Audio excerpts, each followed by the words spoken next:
Pemirsa, kecurigaan Mahkamah Konstitusi akan mengubah sistem pemilu dari proporsional terbuka menjadi tertutup mulai muncul manakala Hakim Konstitusi Arief Hidayat menyinggung soal sistem pemilu campuran atau hybrid. Ia juga mengatakan bahwa MK pernah memutus perubahan sistem pemilu dari tertutup menjadi terbuka pada tahun 2008 di masa injury time mendekati pemilu. Kecurigaan semakin kuat ketika mantan Wakil Menteri Hukum dan HAM Denny Indrayana mengaku mendapatkan informasi kredibel bahwa MK akan mengubah sistem pemilu dari terbuka menjadi tertutup. Jika benar MK akan memutus sistem pemilu 2024 menjadi tertutup, putusan itu layak diveto. Diveto karena wilayah MK adalah menguji konstitusionalitas undang-undang, bukan memutus pilihan sistem pemilu. Inilah yang akan kami sajikan dalam editorial malam hari ini, memveto putusan MK bersama saya, Zilvia Iskandar.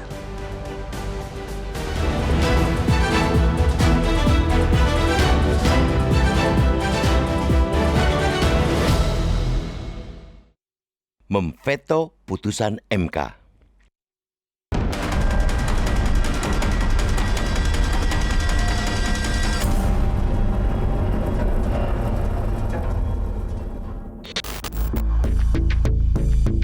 Publik masih terus dihantui rasa cemas, menunggu apakah pemilu tetap menggunakan sistem proporsional terbuka ataukah kembali ke sistem proporsional tertutup. Ini jelas sangat bertentangan dengan salah satu prinsip penyelenggaraan pemilu.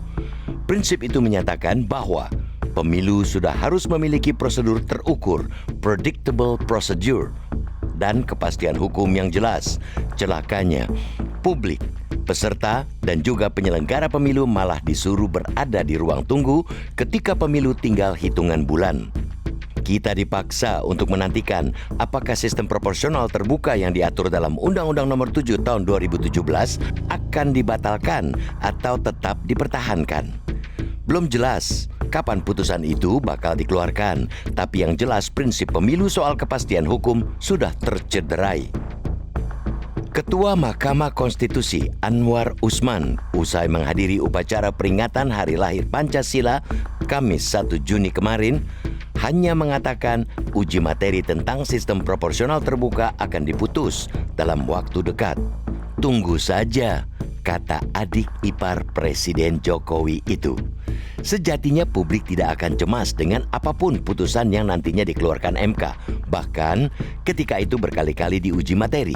Rumusnya sederhana, para hakim konstitusi hanya perlu bertindak konsisten dengan putusan nomor 22-24 garis miring PUU-6 Romawi garis miring 2008 tertanggal 23 Desember 2008.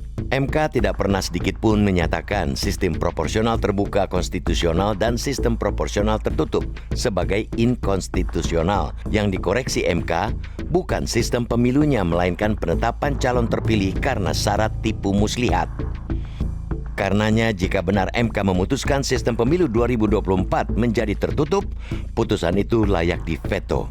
Diveto karena wilayah MK ialah menguji konstitusionalitas undang-undang. Kewenangan untuk memutus pilihan sistem pemilu ada pada pembentuk undang-undang atau open legal policy. Kita mendesak MK untuk menaati suara publik yang menghendaki pemilu memilih caleg. Berbagai survei pun sudah membuktikan mayoritas rakyat tidak ingin mencoblos gambar partai. MK juga harus mendengar suara keras 8 fraksi di DPR bahwa sistem pemilu ialah open legal policy. Jika lembaga itu bersikeras menggali kuburan demokrasi, kita harus berkata memveto putusan MK ialah satu-satunya jalan, tak ada pilihan lain. Para hakim konstitusi semestinya meluruskan yang bengkok, bukan membengkokkan yang jelas-jelas sudah lurus.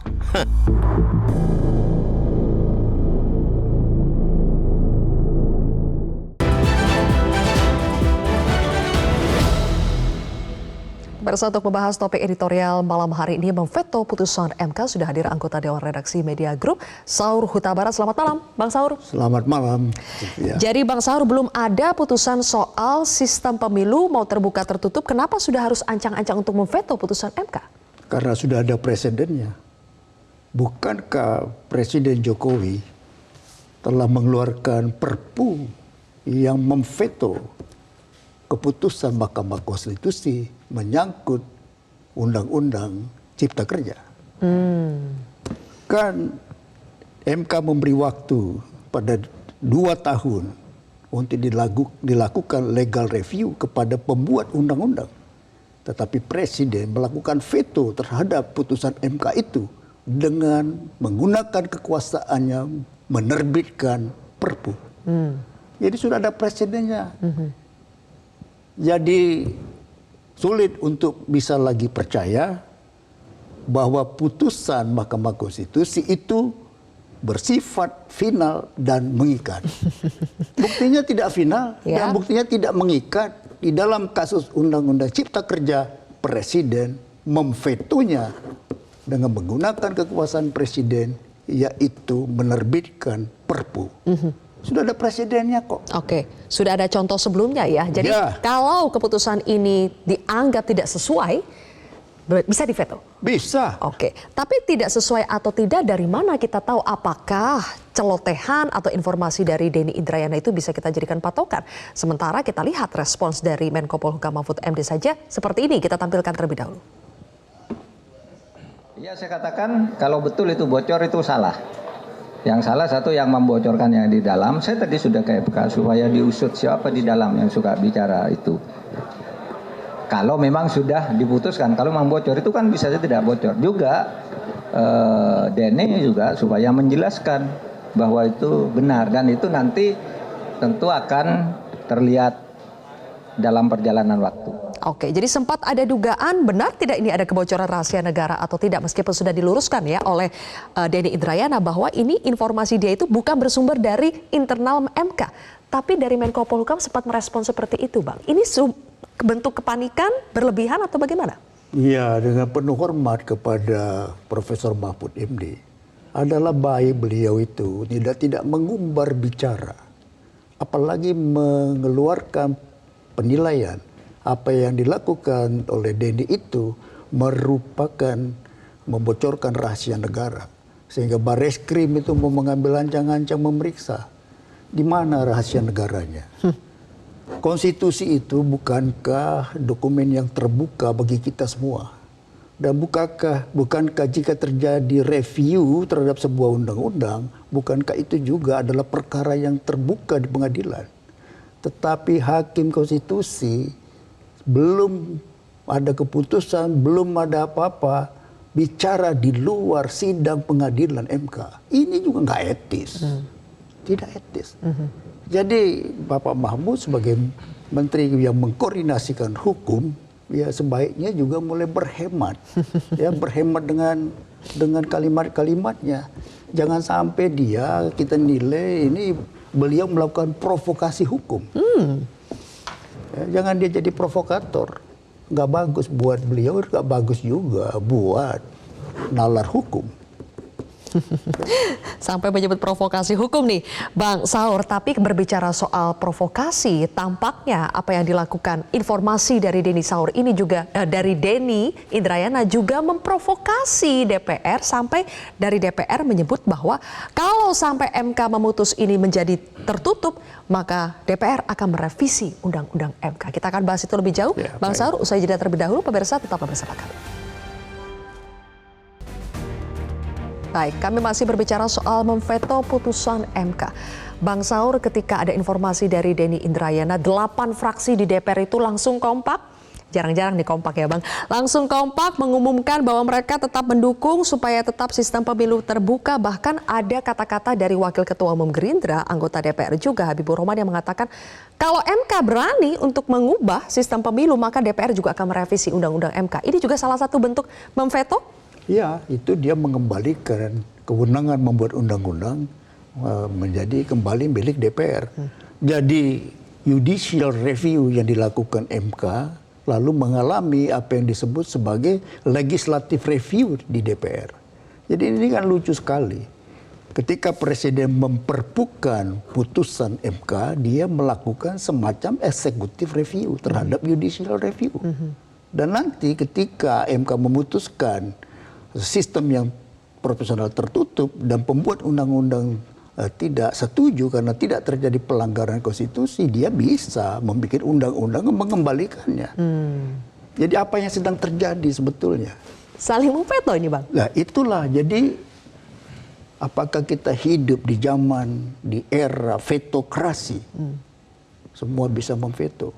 DPR bisa menarik, merecall hakim konstitusi yang dicalonkan mereka, yang mewakili mereka, tetapi selalu tidak menyetujui undang-undang hasil inisiatif DPR. Hakim Aswanto ini ya? Ya, beliau ditarik. Diganti oleh DPR. Ya. Aha. Lalu MK juga melakukan yang namanya memveto undang-undang KPK. KPK, masa pimpinan Ya, KPK. masa jabatan. Ya, masa jabatannya apa dari... perlunya masa jabatan KPK itu diperpanjang dari 4 tahun menjadi 5 tahun? Dasar berpikirnya mestinya adalah, bukankah masih makin panjang masa jabatan, makin besar peluang untuk korupsi. Padahal dia adalah lembaga anti korupsi. Harusnya jabatan MK itu bukan ditambah jabatan KPK itu bukan ditambah 5 tahun. Tetapi dikurangi dari 4 tahun menjadi 3 tahun. Kalau perlu 2,5 tahun. Dia cukup masa jabatan sepanjang itu, sependek itu, agar supaya dia tidak masuk angin. Oke. Dari semua contoh itu kan, Bang, kita jadi bertanya, ada apa dengan MK? Kenapa putusan-putusannya belakangan ini menjadi sangat kontroversial? Apakah betul bahwa MK ini sudah disusupi oleh keinginan politik tertentu atau bagaimana? Saya kira pertanyaan ini adalah pertanyaan yang sangat-sangat pantas dikemukakan. Karena pertimbangan-pertimbangannya tidak lagi menunjukkan bahwa dia adalah mahkamah yang putusannya final dan mengikat, itu layak dihormati. Dan kalau terhadap judicial review yang rawan, emang MK berani. Contoh, judicial review terhadap undang-undang perkawinan menyangkut perkawinan antaragama. MK tidak berani memutuskan itu di dalam wilayah judicial review. Dia mengembalikannya kepada wilayah DPR, yaitu legislative review. Karena rawan menyangkut perkawinan antaragama. Tapi kalau menyangkut undang-undang KPK, penuh dengan memberi hadiah kepada Kenapa KPK. pilih-pilih seperti itu ya, Bang? Ada apa itu motifnya? Itulah pertanyaan kita, ada apa dengan MK ini? Kenapa kita mempersoalkan integritasnya? Kenapa? Dan patut tidak sekarang kita mempersoalkan Bukan integritas cuma MK? sangat patut, bukan hanya sangat patut. Adakah kata di atas sangat? Berarti amat, sangat. Layak memang kita mempersoalkan apakah putusan MK itu adalah putusan yang masih layak dihormati, bersifat final dan mengikat. Buktinya diterpedo kok, diterpedo oleh Perpu. Kenapa tidak orang lain melakukannya, itu badan lembaga legislatif? Ya. Jadi kita sedang kehilangan sebuah kepercayaan kepada Mahkamah Konstitusi. Oke. Baik, ketika kita sedang dalam kondisi kehilangan kepercayaan terhadap Mahkamah Konstitusi, kita tahu juga di sisi lain Menko Mahfud MD ini membentuk yang namanya Tim Percepatan Reformasi Hukum, Bang. Ada 4 satgas, salah satunya adalah Kelompok Kerja Reformasi Lembaga Peradilan dan Penegakan Hukum. Dan kalau kita bilang sedang kehilangan kepercayaan terhadap MK, apakah ini saatnya tim satgas bentukan Menko Mahfud ini bekerja? Kita harus jeda terlebih dahulu, pemirsa, kami akan bahas ini sesaat lagi. Oke, Bang Saur, jadi ada tim percepatan reformasi hukum yang dibentuk oleh Menko Polhukam, salah satunya Satgas Reformasi Lembaga Peradilan dan Penegakan Hukum. Perlu MK itu direformasi dalam hal ini, Bang? Mungkin perlu, tapi terhadap fakta hukum yang telanjang, ya, Pak Mahfud ini memang sangat tegas.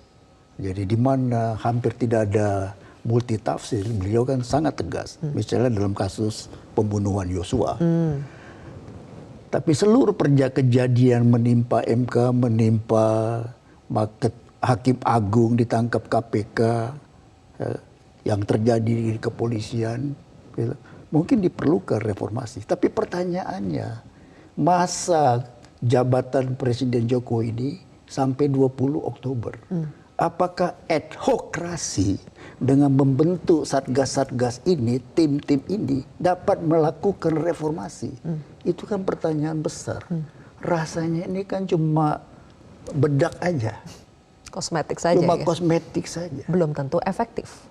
Saya meragukannya dalam tempo cepat tim yang begitu banyak itu mampu bekerja dengan efisien dan efektif melakukan reformasi hukum. Itu menurut saya kok seperti menjadi akal-akalan. Menjadi akal-akalan. Akal-akalan. Wow, kita mau melakukan reformasi hukum. Memang banyak persoalan menyangkut hukum. Tapi apakah obatnya dengan cara seperti ini? Ya, begitu ya Bang ya? Oke, kan. padahal kalau kita lihat dari keinginan masyarakat soal sistem pemilu mau yang mana? Jelas dari masyarakat itu menginginkan, ada survei dari indikator politik misalnya, yang baru ini dirilis mengatakan 80% dari masyarakat itu menginginkan sistem pemilu terbuka. Dan kita juga melakukan polling ke masyarakat, ke audiens Metro TV, kita menanyakan sebetulnya kalau MK ini memutus bahwa sistem pemilu menjadi tertutup, apakah hal tersebut layak diveto? Dan 93% audiens kita menjawab ya, 93% harus diveto, sementara yang tidak hanya 7%. Ini berarti keinginan masyarakat masih menginginkan sistem pemilu terbuka seperti yang sudah kita jalankan selama ini. Jadi apakah masih ada alasan untuk MK? Mewakili siapa MK kalau misalnya memutuskan ini menjadi sistem pemilu tertutup, Bang? Ya, jelas dia tidak berpijak kepada konstitusi.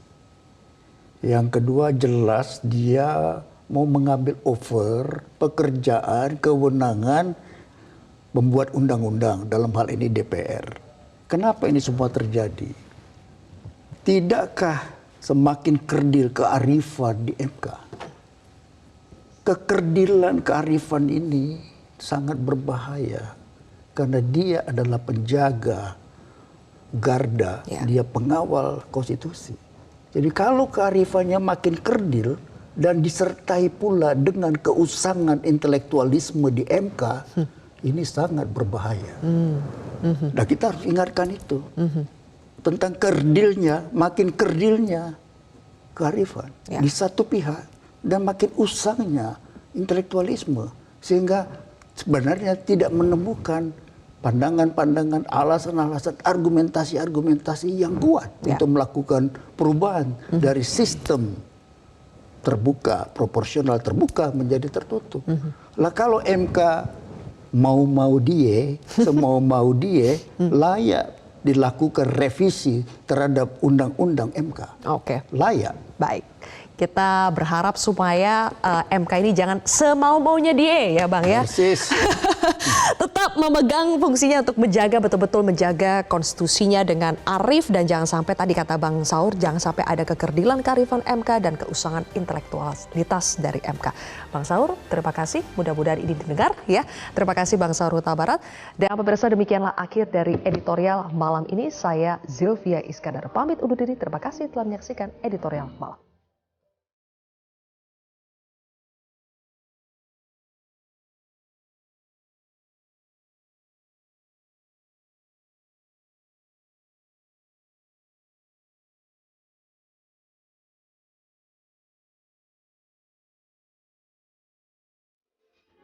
Metro TV